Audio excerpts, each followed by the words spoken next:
I didn't really fit in anywhere. Like, so I wasn't Indian enough for the Indian people. Obviously, I wasn't black, so like I'm not fitting in there. So I was just me. So yeah, I've only dated black men, but not just, I would date any guy, but those are the ones that just talk to me. So yeah, when my parents found out, they were like immediately no. Like, are you insane? Like, absolutely not. There's a lot of colorism and even racism like within the Indian community. I remember one of my aunties from just England. It was like my cousin's wedding, and she was like, oh, like, you know, like, are you ready? Like, is it your time yet? And I was like, oh, I'm just dating. Like, I don't know. And she's like, oh, make sure you don't bring home a BMW. And I'm like, what do you mean? Like, a man that drives a BMW? Why not? Like, that's cool. Like, I know what she meant. And she was like, black, white, or Muslim. But for me and the type of man that I want a man to come for me. And if you come for me and that works out, then you're very happy in life. So I think you should, where's her camera, Michael? Nah. Y'all. Where's her camera? That's cool. She said, cool. That's cool. Put on her camera. That's cool. She said, go ahead, say what you said. Nah, I'm not doing that. I'm just saying that is the type of man that I would. Welcome back, guys, to the 3 Questions with Corey Kareem podcast. I know, it's been a while. It's been a minute. I seen the messages, I seen the DMs, but your boy is alive and well, and I am back, baby. For those of you that don't know, the 3 Questions podcast is a podcast show where we sit down with successful people from all walks of life, but rather than just talk about their wins and their successes, we tend to start the conversation off with their failures. That said, my guest today, this is going to be a good one, guys. I've had the pleasure to get to know her over the last year or so. And I've also had the opportunity to hop on her podcast show with her co-host, Ryan, a.k.a. Bun. So shout out to the Speak Your Perspective podcast. And during that experience, I got to know a little bit about her story. I got to know a little bit about her background, and I said, man, there is so much to unpack here that I have to have her on my show. And she has decided to bless us with her grace and her presence. So without further ado, please welcome to the podcast, Preeya Mystery. Hi. Welcome. What up? What's up? What's good? How are you doing? I'm all right. How are you? Oh, I'm fine, thank you. It's a beautiful day. Yes, it is. So, for my listeners, for my viewers that don't know who you are, what you do, why don't you tell the folks a little bit about who you are and what you're doing? I mean, I could what try. You're about. I could try. I currently work in the government. I also have like a business baby. Her name's Body Ammo. Business baby. I've never heard of that term before. Yeah. Business baby. Okay. She was born out of something that was dark, and I needed some light, so I brought that into that. Started that in like 2013. It died, revived, back and forth, and then I got placed into the first female sneaker shop in North America. So I didn't think that like my stuff would be carried beside like Jordan and Nike. It was pretty dope. Gotcha. And now I'm in 3 stores and really into fitness. So hold on a second. So you have your own sneaker design in 3 stores? Is that what that means? I have my products. Oh, got in you. 3 stores. Got you. I did do collabs with Jordan, the Maple Leafs, and the WNBA. So Subtle like, flex. you know, Got you. shameless plug, humble Got you. brag. Yeah. And really into fitness, really into energy. Yeah. Just really into connecting and like just growing the community. Awesome. Where are you from? What part of Toronto? Rex. Rexdale. You rep it hard too. All day, baby. All day. I know. I met so many Rexdale people, man. They never let me forget where they're from. So We're just cut differently. That's all it is. Shout out to the Rex. Always. So Preeya, as you heard me say in the introduction, we tend to start the conversation around failures, setbacks. And the reason why we do that is because I think I've told you this offline. There's so much content about, success, how to win. We see a lot of success stories on Instagram, YouTube, so on and so forth.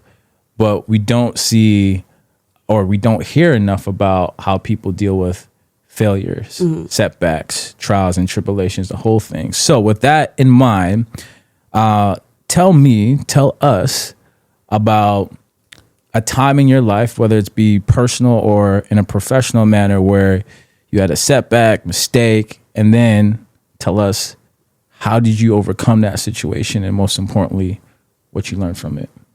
So I've been thinking about that question Yeah. because I know that's something that you do on here. So I got to make sure I'm recording. That's cool. Yeah. And actually, the way that I want to go about it is that like I've had a lot of failures in my life, like a lot, a lot of really hard times, a really lot hard like setbacks, downfalls. Like I can't even. There's like this podcast ain't long enough for all of that. But what I want to say from that was, you know, when people are like, oh, the things that you've gone through like make you stronger and they make you like more resilient, and I wouldn't be the person I am today if I didn't go through la la la la la. What I was actually thinking about is that if I didn't go through all of the things I went through, I wouldn't have the people in my life that I have today. And like that's a really, really big component for me. And I feel like a lot of people don't look at that. They're just like, I wouldn't be the person I am. Granted, I probably wouldn't be. And maybe my life would have been different. It could have been better. But the people that I have in my life right now, like I truly cherish. Yeah. And if I didn't go through the things I went through and didn't go down the roads I went down, I wouldn't have met them and they wouldn't be in my life. So I feel like that I don't even know if I can talk about anything being a failure in that I get you. aspect. Because like I'm so grateful for the people that are around me now. Okay, so let me flip this question a little bit. All right. Give us one that's memorable, and since you're talking about the positivity, like the positive outcome that's come out of, you know, the failures, the setbacks, whatever you want to call them, like the friends you've gained, the network that you've built. Give us one of your most memorable setbacks. What happened? And how did you navigate that situation? I touched on it earlier. So I would say it was when my business baby was born. Yeah. I went through at that time, how do I say this? I had moved out of my house and on a 4-month contract with no other type of safety net. Got you. Didn't know, like I remember I was bringing like, remember Mr. Noodle, those Mr. Noodle bags? Yeah. I was bringing that to work every day to work. And everyone at work was like, you know, that's a lot of sodium. And I'm like, It is. Yeah. I know, but like, it's also $1. So like, that's what I'm on right now. Yeah. And it was a breakup. I was also going through like the court system. I was assaulted at the time. So I was going through that. There was just a lot of things that were against me in that moment. And the darkness was getting just bigger and bigger and bigger. And I was like, if I don't do something, like I don't know where this is going to go. And I've always been creative. I've always like, if I can't find something, I would just make it. If I can't like figure something out, I would just teach myself. And so I just started making pieces and I would just start posting them, or I would start wearing them, and people were like, oh, where did you get that from? And things like that. And I'd be like, well, I made it. They're like, are you selling it? And I didn't even think of like to do that. Like it was just like out of like creativity kind of thing. Yeah. And then I couldn't think of a name. For the life of me, I couldn't think of a name. So I was like making things. I was selling like one off like here and there. And then one day I woke up and I came up with body ammo, and it was just like ammo for your body. Ammo for your body. Yeah. I like that. I like that. Remind the people where they can get that, by the way. At www.bodyammo.ca, also at Shop Makeway & Co., also at Face by Lee, and also at The Fitting Room. Love it. Love it. Me too. So let's talk about this. Let's get into this. Identity and community. That's what I'm phrasing this question. So as you told us, you grew up in Rexdale. Yes, loud I did. and proud, right? So you grew up in Rexdale, one of the most multicultural parts of Toronto. But you've talked about you being from a South Asian background, being Indian, right? But also coming off Caribbean, some people would say. At least I know when I first was introduced to you, I thought you were like Indo-Guyanese or Indo-Trini or what have you. So how did that shape your sense of identity growing up?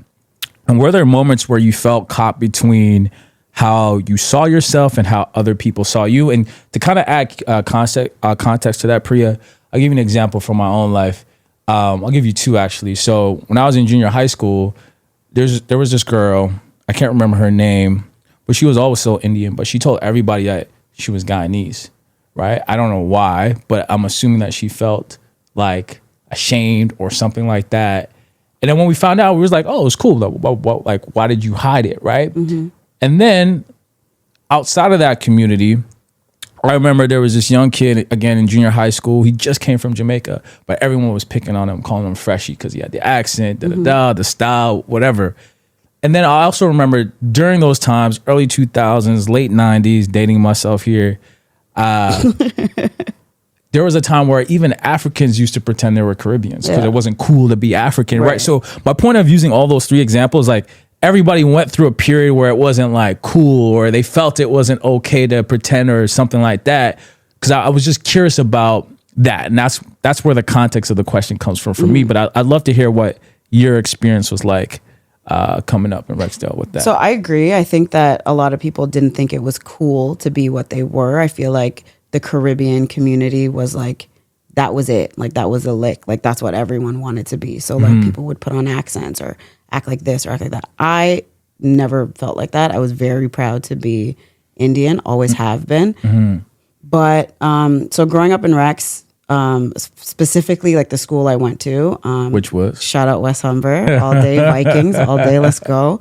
It was mainly Black and Indian. Yeah. That was like the majority of the school. And everyone, just like you and my entire life, just assumed I was some type of Caribbean. Yeah. Like I was either Trini, Guyanese, Douglas, for those people that don't know, that's Black and Indian. Dominican, everything under the sun. And I never, like my name is very Indian. My brother went to the school. I had a cousin in every single grade. Yeah. So I think the thing with that is I didn't really fit in anywhere. Like, so I wasn't Indian enough for the Indian people. Obviously, I wasn't Black, so like I'm not fitting in there. So I was just me. So like I was known in Rex a lot as like the Indian girl that looks Black, or like I played ball a lot. So people would just know of me, I guess, because of my hair or whatever. And there were times where like some women from the Black community were like, don't talk to our men. Like you're not us. Okay. Like, and I was like, I'm not trying to be you. Yeah. Like I'm just over here. Yeah. I'm just existing. Yeah. But I was very into my culture. Like I'm fluent in my language. Like I've been competing and dancing like in like Bollywood for like since I was like 3, I think. What do you mean by that? Like you compete? So I have a group. And currently, we still now everyone's a little aged up and has children and things like that. But we'll still come back together for like a wedding or something like that. Yeah. But we used to compete every single year. And win, obviously. So Rexdale proud, y'all. I mean, I'm just listen. I'm just saying it is what it is. Oh, go on. So yeah, and then I started dancing at school too. So like then I was doing like hip hop, and like I guess like dance hall and stuff like that. And then I did that all throughout college. Got you. There's a couple of things I wanna we're gonna park it here park it here. So I want to go back to the identity thing. You said like you never really fit in anywhere. So it wasn't Indian enough for Indian folks. It wasn't obviously Caribbean because you're not Caribbean. Right. So like did you ever feel conflicted at any point? Like did you ever feel like you started to take on more, let's say, I'm just using this as an example, I don't know, but more Caribbean characteristics? Do you find yourself hanging around with more Caribbean folks just because maybe you weren't accepted as much on the Indian side? Like, so in like I would say like in elementary school, like everyone's just like all my friends were either Black or Indian. Yeah. In high school, it was, I don't know why at West Humber, it was more like segregated, I guess. And yeah, most of my friends were black in high school.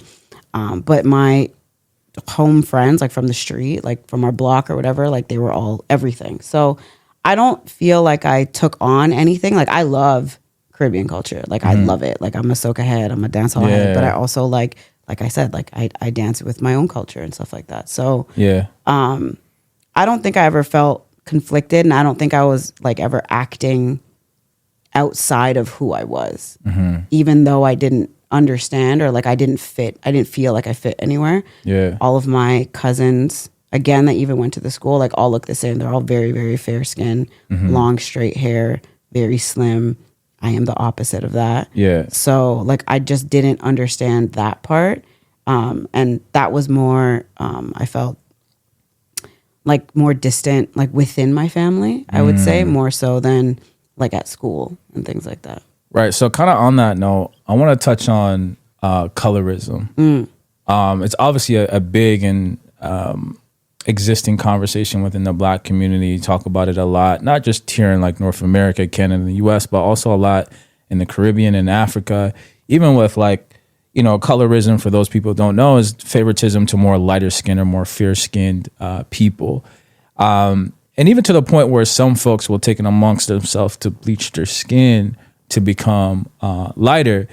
I know from being within the Black community, we often feel, and some often think, that it only happens in our community, but I've come to understand it also happens in other communities as well. And what made me think about it for this conversation is I saw a commercial, I don't know, maybe 5 years ago, and it was a South Asian commercial, and it was basically a product, a bleaching product. It's like, and the messaging in the commercial was like, you know, you want to get a better job, bleach your skin. You want to get married, bleach your skin, type of thing. And to me, that was crazy because one, I didn't know that other cultures thought that way or had that kind of same belief, if you will.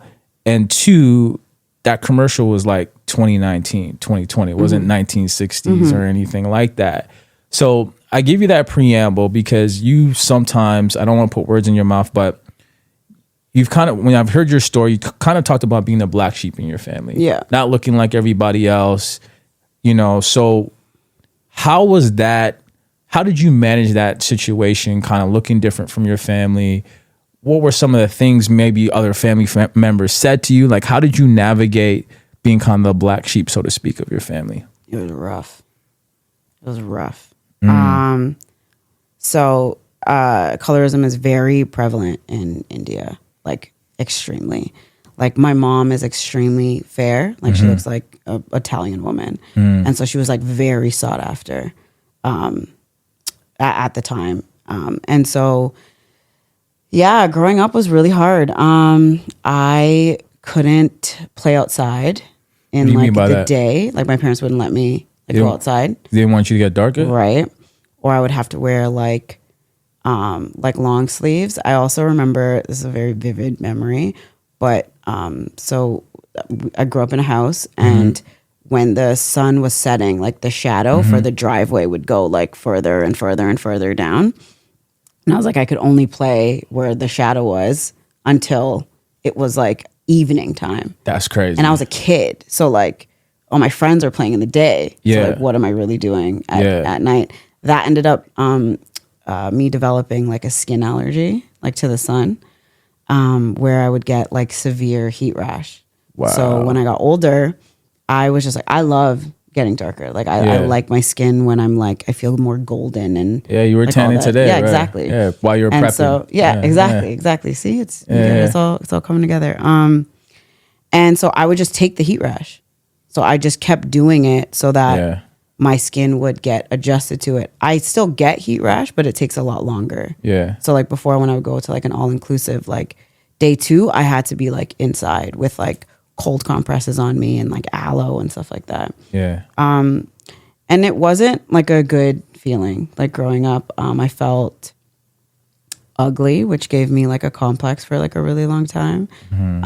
Being like thicker and having like shape was not a thing.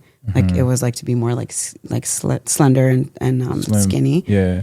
In India, I've gone back home like 4 times, I would say. And there's like, you know, you have like aunties and uncles like, oh, like, did you see this? And it's like bleaching products for like your skin and stuff like that. And I was like, yeah, I've seen it. Like I was very, like I'm the type of person within my family, like I'll say anything to anybody. You're so blunt. like, yeah, like, and so I will. I never got that about you. No, Really? really. No. So like there's a lot of colorism and even racism like within the Indian community. I remember one of my aunties from, I think she's England. It's like on my mom's side, I don't know. It was like my cousin's wedding. And she was like, oh, like, you know, like, are you ready? Like, is it your time yet? And I was like, oh, I'm just dating. Like, I don't know. And she's like, oh, make sure you don't bring home a BMW. And I'm like, what do you mean? Like a man that drives a BMW? Why not? Like, that's cool. Like, I know what she meant. and she was like, black, white, or Muslim. And I was like, oh, okay. She's like, right? I'm like, no, I'm going to find a man that's half black and half white and who's Muslim. Like, that's what I'm going to do. And like, what are you telling me? You know what I mean? So it was rough. It was really rough. I didn't feel like I fit in. I didn't feel pretty. My cousins were very protective of me, more so than like my aunts and uncles. I guess just because we all grew up here. So when we would go to even like dance competitions and stuff like that, you would hear other competitors talk in like my language and be like, why is that black girl here? And my cousins would pop off on them. I wouldn't. I was used to it. So like it didn't really bother me. Right. But they would cuss and like they would go off on them. So So you know, earlier on you talked about some of your experiences are the reason why you have the friends and the networks that you have, like a blessing. So do you feel like hearing those type of comments, going through that type of experience kind of built kind of like the tough skin or the resilience that you have today? I think the resilience, it just comes from falling down and continuously getting back up. Yeah. I didn't realize sometimes like your reach and like the things that you go through can shape other people too. One of an example of that is my cousin, one of my cousins, a couple years ago at one of my other cousins' weddings. She has a son and a daughter, and her husband is like my complexion, and she's very fair. So her daughter is about my complexion. And she was telling me that she's like sat down and like talked to her daughter about like her skin tone and like that it's so beautiful and like look at your masi, which is what that means is like aunt in my language. You know, it's like see how pretty she is, like see what she does and things like that. And my cousin was talking to me about it, and she's like, I never knew like half the things you were going through when we were kids because like you never talked about it. And I would never like say anything against my parents or family. I would just take it. And like I would just like disappear, or I wouldn't show up to family events and stuff like that. And people would think that, you know, it's because like, well, I'm mad and I'm like trying to rebel and stuff like that. And that wasn't the case. It's either like I didn't know, or I wasn't invited for like a reason because of like my appearance and stuff like that. And she was just like, you know, when I found all that out after the fact, she's like, I wanted to instill in my daughter like the resilience that you had, even though like we didn't know that you had it at the time. And I cried. I was like, oh my God, like that's so sweet. Like I didn't even realize that that was a thing, or like that was coming off in that way. So like I was happy. Look at you inspiring folks. Look at that. The next generation. You know? She's cute. But if I could dig a little deeper, if you don't mind me asking, what was one of the most hurtful things you heard growing up about how you look, skin tone, and all that? One of the most hurtful things wasn't something that was said; it was something that was done. And we were in India, and it was myself, my brother, his wife, and my cousin, and we were getting introduced to like other people, and they just didn't introduce me. Like I just wasn't. It's like you weren't even there. Yeah, exactly. So that was probably one of the most how'd that make you feel? Hurtful things. Just shitty. Like that I wasn't worth it or anything. And I think that stayed with me for a long time. And I think that like feeds into like even my relationships with like men and stuff like that too. I think that it's always been a battle to feel like worth it. and to feel like worthy and wanted when I didn't feel like that growing up. So how did you I'm really curious to how did you navigate that? Like, what were the conversations you were having with yourself to kind of keep your head on the right track and not, I wasn't like, I kind of just kept going. Like, it was like kind of like, when you're like just going through the motions. Yeah. And I think I didn't really realize how much it affected me until I got older. But I think that like as a teenager, I was angry. I was an angry kid. And I had a temper. I can't see that. You're so funny. Sorry. You're so funny. But yes, serious moment here. Yeah, back on yeah. track. No, yeah. it's cool. Yeah, I had a really bad temper. And I think I was just angry from like just not knowing where to put all those feelings and like where they were actually stemming from. Yeah. So I think it wasn't until like I got older, a lot older, and started. Did you say like 5 years ago, 10 years ago? Yeah, like pretty recent, like 5, I would say, 5-ish. Interesting. To where, after like just going to therapy and like just learning more about myself. And like, I think the job that I was in initially,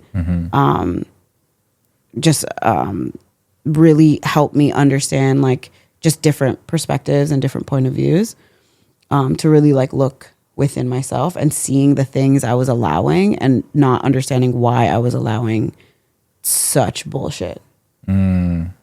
So now, I don't allow anything anymore. I mean, I find this very fascinating because one, maybe I'm seeing you. I obviously got to know you at the tail end of all of this. You going through therapy, right? Very confident, all this stuff. But it's interesting to know that, maybe 5 years ago, you maybe weren't as confident or dealing with things internally inside your head. So that makes me think like, if you had the opportunity, being that you were inspiring other folks out there, whether intentionally or not, if you had the opportunity to share with another person that is going through what you went through, what would you tell that young Preeya, right? Or even if you could go back and talk to yourself, is there anything you would do differently? Is there anything you would say to yourself if you could speak to a young Preeya right now? So it's, I think, funny that you mentioned that you think, I'm again not putting words into your mouth, that I'm confident. So like people have thought that about me my entire life. Yeah. Just being confident, and I was never confident. Interesting. Ever. But you wouldn't think that if you saw me out. You wouldn't think that if you were with my friends. You wouldn't think any of that until if we like sat down and had a conversation and I was vulnerable enough to even say that. So I've worn a mask for a lot of my life. And it was more just, I thought like it was like faking it until you make it. But like I was faking it for like 20 years. Like it was a long time. So I just aged myself so hard. Anyways. It's okay. Listen, it's not how old you are, it's how you look and feel. So no, that's cool. I'm proud of how old I am. It's all good. Yeah. But yeah, like I have been for a really long time, and I think that people just assume that of me just because of like how I come off, but like the insecurities are still there, like all of that type of stuff is like around that. So I don't even know what I would tell somebody like at my age or like the things I was going through. Like it would just be like just to keep going, and like your worth doesn't come from other people, like it comes from within. But like that's easier said than done. Yeah. Like it's very easier, and it sounds so cliche, and I hate sounding cliche. Yeah. But for real, like you can't base your happiness off of other people. Yeah. Or society or anything else, because from where I'm standing, again, being like an Indian woman, like not married, no kids, like I'm at the bottom of the barrel here. Like, you know what I mean? Not funny, but I understand but I'm what you saying mean. like that's just like that's what it's at. That's the perception of where it's like at. if you don't have a husband, if you don't own a home, if like, it's like you don't have status until you're married. Now, you said that's how it could be perceived, but you don't feel that way. I feel yeah, I do actually. Not that part, but like I feel like I'm behind in life and like societal measures, just because I don't have those things. But I mean, I like my life, like you know. But sometimes, yeah, it's like, you know, would love a little man, little something. Like, you know, little man, you mean a kid? like a partner, A partner, you know, got you. Okay. And like I thought I would have kids, like by now, and I'm not saying I wouldn't have them, but like I'm just older now, so it's just like a different lifestyle. It's a different path. Like you got to like think about different things. But I'm just saying, like in my community, I'm not like I'm really far behind. No, I understand that, and I feel like there's a lot of communities that are like that. Like when I was in college, I went to a predominantly Jewish college in New York City. Shout outs to Brooklyn College. Like 40% of our population was Jewish, and I got to learn a lot about the Jewish culture. And there was a girl that I befriended, and she's actually interestingly enough, she's a radio show host now. I won't name the radio station so no one can tie her back to this story, but she was taking her time through college. So she was about 24, still in school, 25, around there. And she was expressing that at that age. Yeah. You know, she's like, if I'm not married in the next 2 years, it's like, you know, it's all downhill for me and my culture and my community. I was just like, oh, this is like fascinating to me. Because really? At that time, when in my 20s, that was the first time me hearing that concept. Because in Caribbean cultures, it's different, right? There isn't a pressure to get married that young. Yeah. And so it was interesting to see someone saying at 25, 27 that they're like, you know, old or damaged goods or something like that. Yeah, like I'm like dust now for like my not community. Funny, but I mean, you're making it funny. Yeah, but all of my cousins married between 23 and 26. Yeah. 30s, insanity. So like when you're going to weddings and stuff, they'll be like, oh, like this is my son and this is my daughter. I never got that because clearly of how I look. Yeah. So like that wasn't ever like a thing for me, but like my cousins would get that all the time. My parents would ask me, you know, like what's going on? What's happening? Like what's good? Yeah. And then this also like this story is pretty funny. So like one of my cousins came out. She's like a lesbian, right? So she came out, whatever. Family was fine with it, whatever. And then I didn't at the time, like I didn't date anyone for like, I don't know, 6, 7, 8 years. I don't even know. Like I didn't bring anybody home. It's also very different in my culture. Like you bring home the person you think you're gonna marry. Yeah, I get it. And like one day I was home and I was like chilling with my dad and we were like having a whiskey and like just talking. And he's like, Preeya, he's like, you want to get married, right? And I was like, yeah, Dad. And he's like, to a man, right? And I was like, you think I'm gay? Like, what is happening here? Because of your cousin? No, because like I've just been single for so long. Oh, he was just curious. Yeah, he was like, are you like we good over here? Yeah. And I was like, yeah, Dad, like I'm fine. Okay. Yeah. Just haven't found anybody yet. Yeah. So yeah. But now like they're really chill. Like they don't pressure me or anything like that. They're like, you know, take your time because now there's a lot of divorces happening as well for like people that have gotten married like younger and things like that. So my mom's like, there's no pressure at all. Right. So speaking on that, right, it's a good segue. We talked about your upbringing in Rexdale, kind of, you know, not fitting necessarily in with all the Indian kids and kind of looking like you're from the Indo-Caribbean and all that type of stuff. Safe to say that you've dated outside your race, right? My whole life. Your whole life. So talk to me about the experience of being an Indian girl, dating black, whoever outside of your community. They were all black. All black. Okay. I didn't want to make that assumption, so I was being safe here. Talk to me about what that experience is like, because the reason why I bring this question up is growing up for me, I grew up in a very multicultural community, Indians, Asians, everything. And growing up as a kid, I didn't know it was like that until I got older in my late 20s. And I'll give you one specific experience. I remember in my late 20s, working downtown, I go to lunch and I'm sitting down with an Asian guy and a South Asian guy, and we're having lunch at some like sushi spot. And I don't know, we got on a topic about dating and bringing home girls, and got on conversation about prom. Like, oh, who'd you take for prom? Was your date like?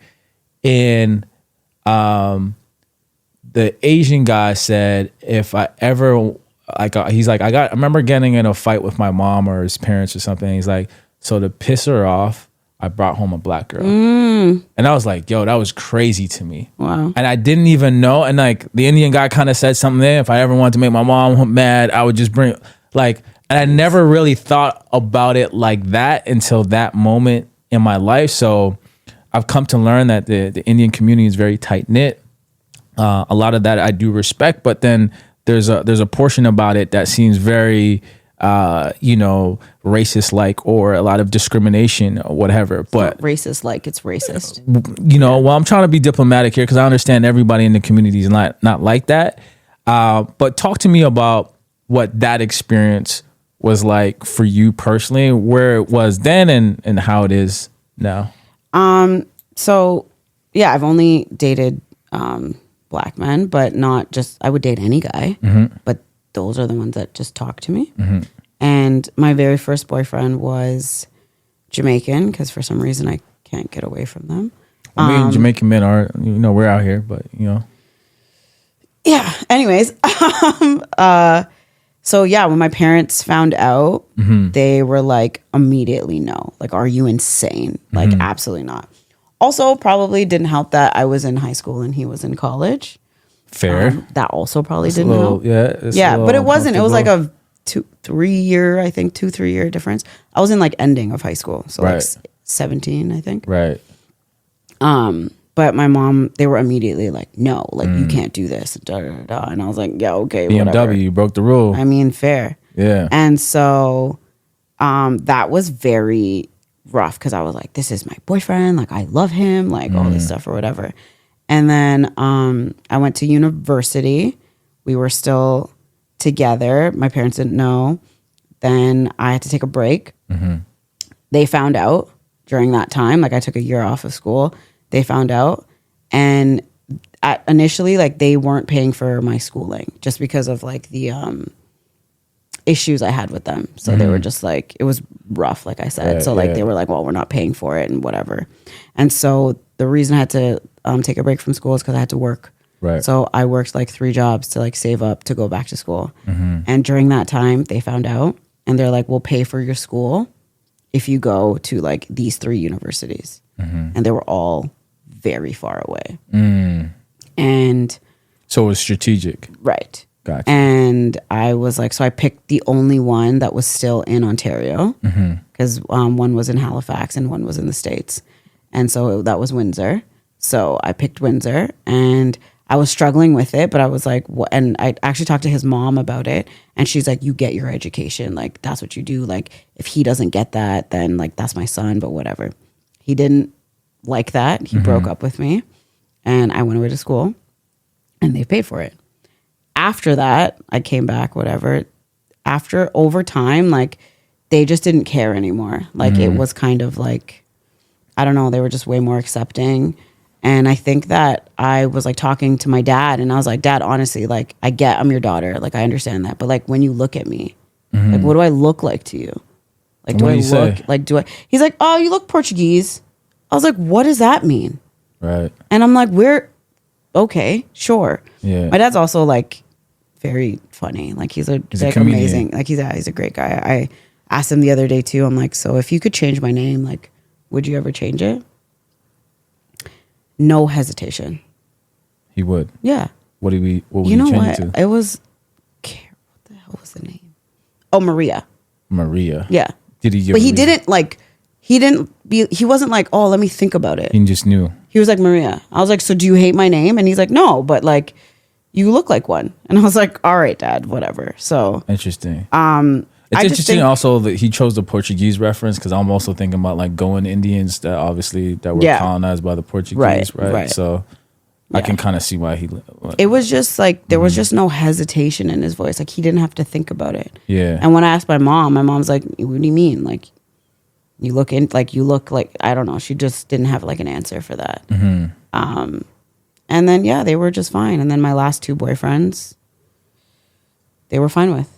Like there was no issue. Like they were very welcomed in my home or in their home and in my family. And there was just never an issue after that. I think like because I stood up for it in my first one, I was like, well, this is going to be my family. And you just need to make a choice, like at the time. Like, what are they really going to do at the end of the day? So like one of my cousins, she was dating a guy, he was Guyanese and he was Muslim. So when the family found out, all hell broke loose. And they were like, you're disowned. So they disowned her, meaning like they kicked her out the house, like whatever. And all of my uncles and aunts and my parents were all like talking to her parents, saying like, you can't do that. Like, it's fine. Like, they'll be fine. It'll be fine, whatever. And then closer to the wedding, they took her back and it was fine. It ended up horribly though. So that wasn't good. Didn't work out the relationship. Yeah. And then it was just very like, oh, well, no, I told you so. Right. Kind of situation. So like that wasn't great. But like at the end of the day, like they'll come around. Like here. I don't think in India it's very different. Back then, I don't know about now. I haven't been back in a minute. So do you ever think, because that takes my mind a couple places. Do you ever think that, because a part of me when I hear that story, when they're like, they've come around, right, talking about a larger family or what have you, do you ever think that, okay, on paper they've come around, but it's different when you've actually signed the dotted line where this person is now legitimately a part of your family, and let's say now you have a son or a child. Have you ever thought about that your son or child obviously would be darker, especially if you're dating a black man, what that experience would be like? Yes. Right? Yes. That was a huge thing when I had my first boyfriend. I was like, I would never bring my kids around you guys, like to my parents. Like it was very crazy at the time. But my family, I would say, is like very westernized. They've all been here in Canada longer now than they grew up in India. Right. And we have this one, how do I say it in English? Priest that typically marries everybody, like in my family. Like he just does all the weddings. And, in talking to him and like within like the Gujarati, which is the language I speak, like community, he has married like every faith and race like together. So like, no, I don't think it's like just for show. Like one of my cousins married to like a guy from Ireland, and like he wore a kilt and she wore a sari, and like he married them and things like that. So I just think back then, and this is like in the early 2000s, it was just different than it is now. Right. And like I think that if like my cousin came out at that time, all hell would break loose. Right. So I think that they're just more accepting now and understanding that, you brought us to a country that has like so many different facets of life. Like we're just not all gonna, stay the course and like follow and like stay like within this one community. Right. So. Right. So it's all good now, huh? Yeah, we're straight. Straight. Yeah. That's good. So, we kind of touched on it a little bit. You're talking about, want to find your guy. So like dating your man or little man, or he can find me. Phrase. Yeah. Right. So I thought I'd kind of wrap up our conversation with a little dating question here. I think I know how this is going to end, but let's go with it. So it's 2026. You're dating in Toronto, and you have to choose between one of these three options here: the guy with the perfect text message game but zero plans, or the guy who says, "Let's see where this goes after 6 months," or the guy who's emotionally available but lives with 3 roommates. Which one of those are you picking, and why? All right, can I break this down? Yeah, go ahead. Do your thing. All right, so the first guy is what? Bad. The first guy is perfect text game but zero plans. Yeah, so I'm not trying to have no pen pal, so that's next. Okay, so he's cut. Got you. Then the next one is the guy who says, "Let's see where this goes after 6 months." All right, so at the age that I'm at right now, right? Yeah. I'm gonna put this into like buying a house. Okay? Yeah. So like you're like, all right, I'm ready to buy a house. Yeah. So I'm gonna go out and run and look at a house. You're like, this backyard's too small. Like I want a bigger backyard. So you go on to the next house. Yeah. This yard I don't really like it. Doors maybe like not big enough. Like maybe now the next house you go to, the room's too small. All these things. Then you walk into this house and you're like, it's perfect. It's everything I want. Still got to do the inspection, got to understand the foundation. Cool. Then you're like, all right, I'm going to think about it. You think that house is going to stay on the market? I don't think so. So you're bouncing. So that's a no. Next. Okay. And then the guy who's emotionally available but lives with 3 roommates. All right. So this part. I have been the woman that has like built up men, has believed in their dreams, has supported their dreams, have funded their dreams, have pushed for ambition. I feel like a Martin Luther. I have a dream speech like, coming you know what I mean? right like I have been her. I've been the ride or die and the go through the mud and like all the. I'm not doing that anymore. You're done with that. No, so I guess I'm still single. So if I have a little dream. No, have the dream. Yeah. Have the dream. I want you to have the dream. I want you to have ambition because at this point, like, you should still be aspiring to something. Right. But brother, have your life in order. So because I don't think you should be in a position or ready to invite somebody else into your life if you're not right yet. Because maybe you can't do the things that you would want to do for them or yourself. I understand. So he shouldn't be thinking about dating if he's living at home, living with 2 roommates. Right. For now. Right. Unless he likes that. Right. Like if he's like, like I want roommates forever and like that's how I want to live. Then your response do date, just not me. Okay. Yeah. Got you. Now, continue on the same topic here. You once infamously said, come get me. Oh, geez, Lord. Okay. Come get me. I said come for me. Come for me. Excuse me. Correction. You said come for me. What do you mean by that? To guys that are out there in the dating world, come for me. What does that mean? Break that down. It just means like know what you want and go after it. That's all. It's like it's really simple. Like if you see something that you like, go after it. It doesn't hurt to ask or approach or inquire, and it's not that hard. Don't sit there with your bedazzled pants on and expect me this sounds to come personal. up to you. I don't know who that guy is. I'm just saying. I don't know what the bedazzling epidemic is right now. Like it's actually getting out of hand. That's crazy. Like, I don't know what that is, but anyways. It's guys that wear rhinestones. You wear rhinestones? You have any rhinestones on your shirt? I do not. Oh, okay. So I do not. You're good. I do not. I shop on Amazon. I do not. I don't have bedazzle or anything. Best thing I got is these shoes right here. But that's funny because I'm being a bit facetious here, and you obviously know this because that your response came out of the fact that I said on your podcast that I feel that women should approach men more, particularly women that haven't had a lot of luck, right, or have the wrong type of men approaching them, guys that they don't like, right? So because I would come from the school of thought, definition of insanity, expecting the same result over and over again by doing, like you're doing the same thing and you're expecting something different. So if you've always been like, oh, I'm going to show up to this place and I'm just going to wait and see for these people to come talk to me, and it's not really happening the way you would like it to, then maybe you should try something different. And you were opposed to that viewpoint. You don't come from the school of thought to like go after what you want? I'm asking. We're talking about school of thought here. I am a man. I'm listening. I am a man. And I'm a person about duality. So for me, it's not a one or the other. My thing is you should do both. Okay. That's my and thought. That's cool. And that's awesome for you. But they got to come get her. For me, I would like a man that would do that. Like I would like that type of man. I would like $1 million. And that's great. There's a lot of things I would like. I hear you. So you're telling me, maybe you'll get it. Maybe you'll get it one day. So you're telling me, have you ever asked yourself this question? And I've asked this to other women before. You're with your girls, you're going out, day party, whatever. There's a guy that you see, attractive, he looks nice, he smiles, you smile, whatever, lots going on in there.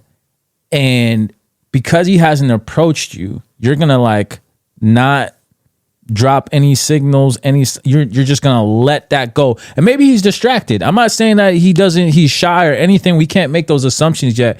You're gonna tell me that if you're feeling the vibes and that strong of a connection, even though you haven't verbally made any exchanges with this person, you're just gonna like walk out of there and be like, he didn't approach me, so it wasn't meant to be? I never said I wouldn't throw out signals.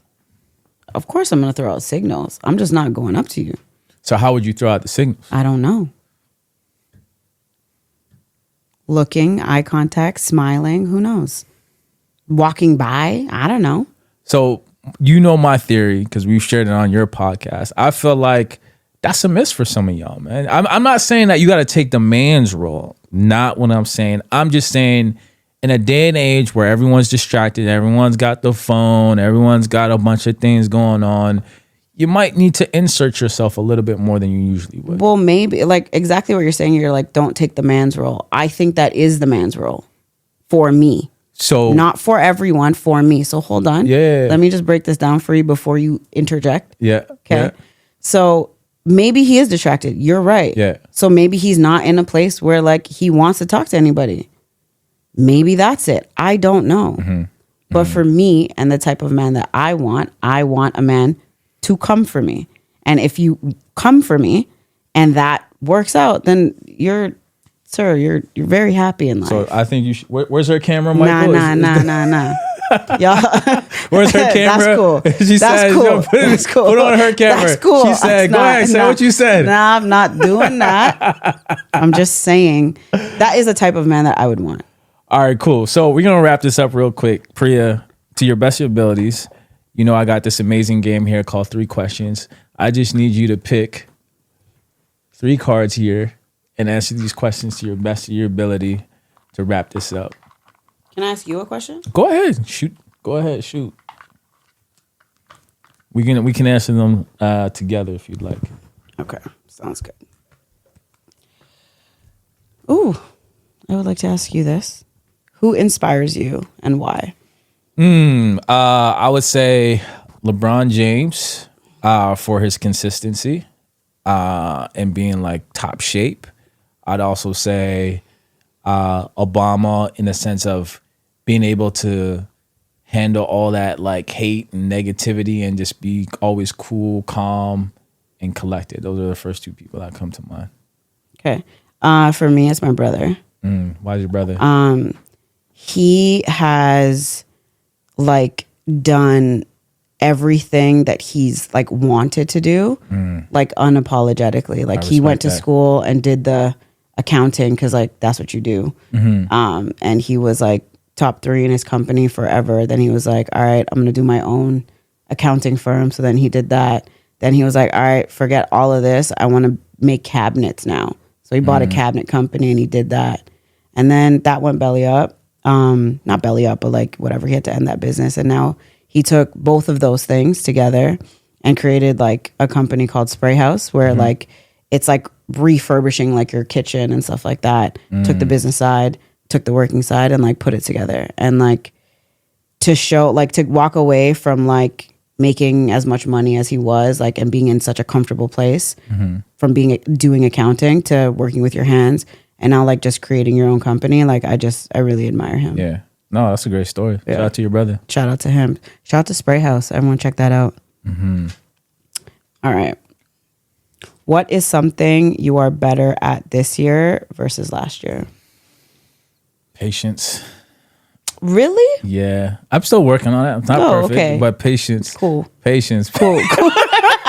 That was a dig, wasn't it? It was. It took you a minute. No, but listen. It took you a minute. Sometimes people be trying to bait me into conversations and debates, and I always gotta tell myself I don't gotta take the bait, you know. But I also just letting people say what they say because sometimes I already know what your thought's gonna be, but I need to let you just finish your thought.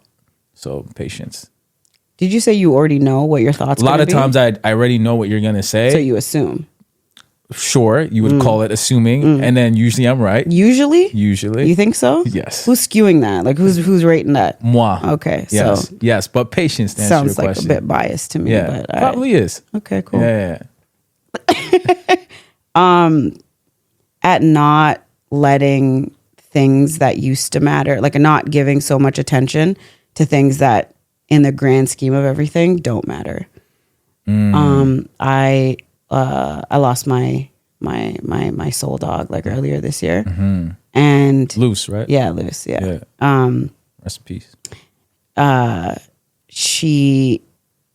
didn't realize like the gravity of like what that would be like. And I realized like the small things that you would like get mad about or get upset about or sad or whatever, like just really don't matter.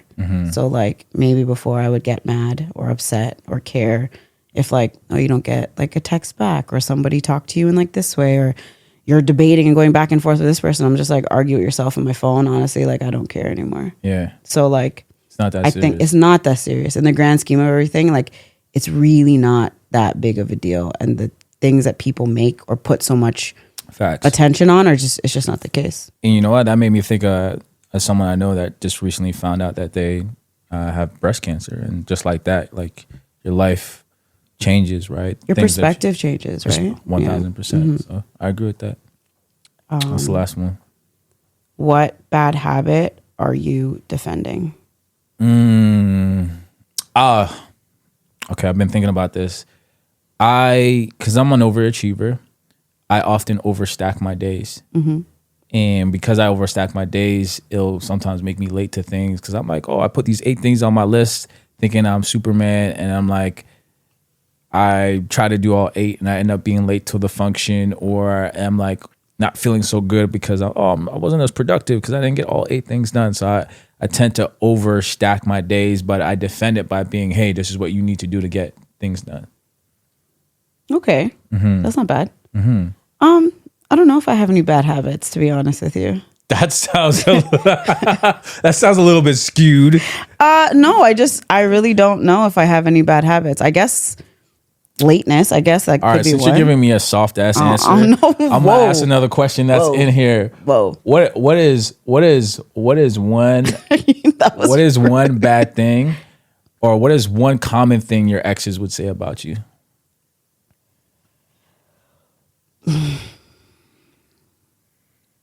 She's editing, y'all. A common thing? Is that what you said? Or bad, depending on how vulnerable you want to be.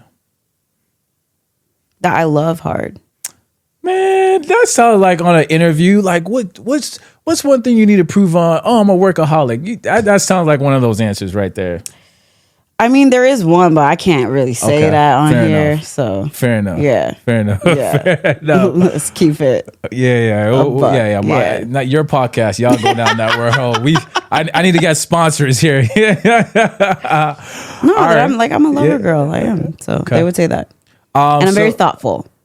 That you are. Very, very thoughtful. So any parting words? I mean, we had a pretty deep discussion here, but any final thoughts to someone that's kind of been through the experiences that you've been through in your life? If you can leave any parting words with them, what would that be right now? It gets better. It gets better. Even though it doesn't look like it, and it doesn't seem like it, and you can't see it, and you can't feel it, and you just don't feel like it gets better. So just take time, put one foot in front of the other. And sometimes it's, day by day, sometimes hour by hour. I mean, for times at me, it was like minute by minute, but it does. It does. I feel that and I respect that. Well, guys, that concludes this episode of 3 Questions with Corey Kareem. And for those of you that know, I often like to end each episode with saying this. Sometimes you don't need to learn anything new. You just need to hear or see that somebody else went through it too. So other than that, Preeya and myself are out. Peace and love. Until the next time. Bye, guys.